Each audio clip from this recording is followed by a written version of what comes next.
விஜயம்மா அவர்களை, வாகை சந்திரசேகர் தான். நாங்கள் 3 பேரும் ஒன்றா பெங்களூரில் சந்தித்தோம். அப்பொழுது அவங்க தந்தையாருக்கும் குடும்பத்தில் யாரோ ஒருவருக்கு உடல்நிலை சரியில்லை என்றவுடன் வாகையார் அவர்களும் விஜயம்மா அவர்களும் சென்று விட்டார்கள்.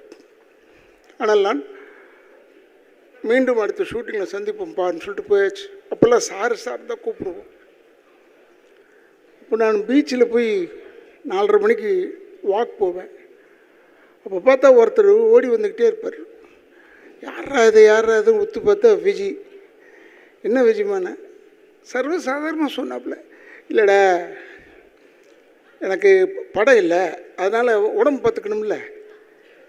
இதை யார் படம் இல்லைன்னு எவனா சொல்லுவானா? அந்தளவுக்கு ஒரு உயர்ந்தவர் சகோதரர் விஜயம்மா அவர்கள். இப்போ கூட ஒரு பிள்ளைங்கள்லாம் வந்திருக்காங்க, எனக்கு ரொம்ப பெருமை. அந்த அம்மா இருந்து இவ்வளோ தூரம் நல்லா ஆர்கனைஸ் பண்ணாங்க, அதுவும் பெருமை தான். இதெல்லாம் ஒன்று நான் எதிர்பார்க்கவில்லை.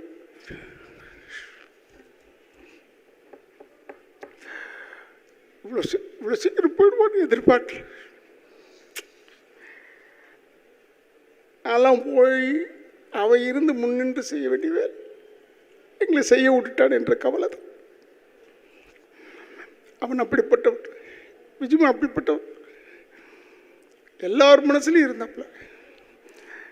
நடிகர் திலகம் சிவாஜி கணேசனுக்கும் விஜயகாந்துக்கும் என்ன சம்பந்தம்?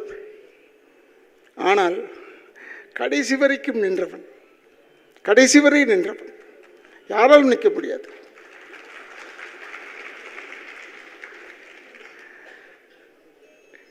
ஒரு இரங்கல் கூட்டம் போடணும்னா முதல்ல வந்து நிற்பப்பில் படாது. அவர் வந்து இந்த எல்லாருடைய சப்போர்ட்டை வச்சு சரத்குமார் போன்றவர்கள்லாம் எல்லோரும் சேர்ந்து தான் நாங்கள் உழைச்சோம் கொண்டோங்கன்றதெல்லாம் கரெக்டு. இருந்தாலும் தலைமைன்னு ஒன்று தாங்கணும் பாருங்கள், அதற்கு தகுதியானவன் விஜயகாந்த்.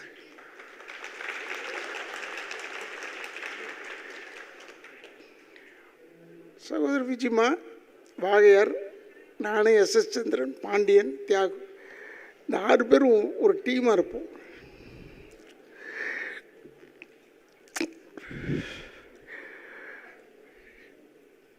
ஏதோ இருக்கிறவர்களை வைத்து சந்தோஷப்பட்டு கொள்ள வேண்டிய. நான்லாம் நினச்சது அப்படி தான், இவன் இருக்கான் நம்ம பார்த்துக்குவான்.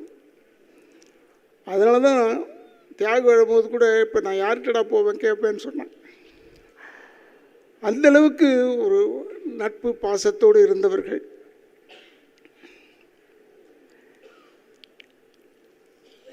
அவனுடைய ரோகிணி லாட்ஜில் இருக்கும்போது ஒரு சிலர் விஜயம்மாவுடைய போக்கு பிடிக்காமல் எதிரிகள் கல்லெல்லாம் எடுத்து வீசி பெரிய தகராறு பண்ணாங்க.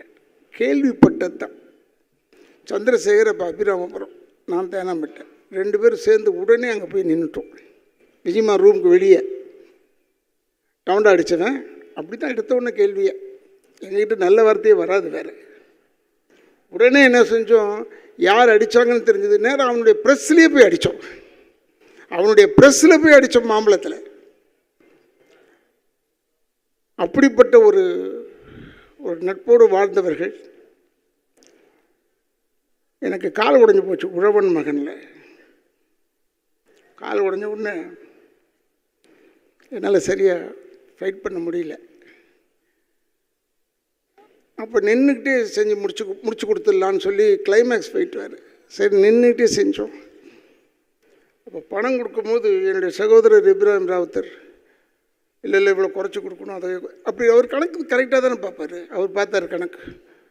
உடனே விஜயகாந்த் வந்து, ஏடா அவன் கால் உடஞ்சி வந்து நின்று செஞ்சு கொடுத்துட்ருக்கான், கொடுறாங்க, அந்த படம் என்ன கேட்குறானோ அதை கொடுத்து விட்றான்னு.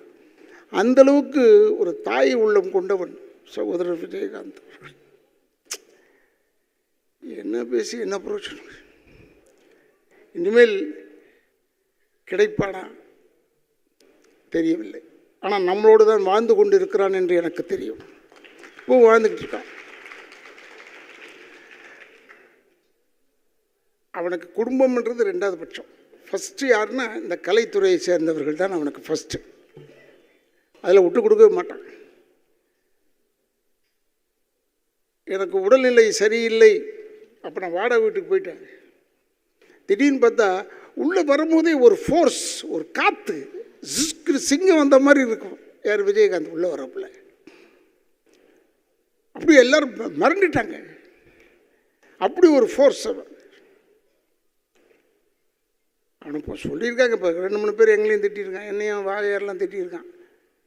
இவங்க தான் இருந்தால் அதை கற்றுக் கொடுத்தாங்க, இதை கற்றுக் கொடுத்தாங்க. எதுவும் கற்றுக் கொடுக்க வேணாம், எல்லாருக்கும் எல்லாம் தெரியும். யாருக்கும் கற்றுக் கொடுக்க வேணாம். ஒன்று சகோதரர் விஜயகாந்த் உடைய பெருந்தன்மை இதே உழவன் மகனில் அவங்க அப்பாவை அவர் கொண்டுட்டாருன்னு பழி போட்டுருவாங்க. அதுக்கு அழுது நடிக்க வேண்டும். அதை என்னெல்லாம் ஓரங்கட்டி போய் கூப்பிட்டு போய் இப்படி செய்யலாமடா அப்படி செய்யலாமடான்னு அப்படின்னு ஒரு சின்ன டிஸ்கஷன் வச்ச ஒரு ஹீரோ ஒரே ஆள் யாருன்னா விஜயகாந்த். வேறு யாருமே கிடையாது. நாங்கள் கிண்டல் பண்ணுவோம், சந்தோஷமாக இருப்போம், அது வேறு விஷயம். இருந்தாலும் அவனுடைய இந்த நினைவாஞ்சலியில் நான் கலந்து கொண்டு பேசுகிறேன் என்று என்னால் நம்ப முடியவில்லை. இருந்தாலும் அதை எடுத்து நடத்தி கொண்டிருக்கும் தென்னிந்திய நடிகர் சங்கத்துக்கு என் குடும்பத்தின் சார்பாக என்னுடைய வணக்கங்களை கூறி விடைபெறுகிறேன். அந்த ஆத்மா சாந்தி அடைய வேண்டும்.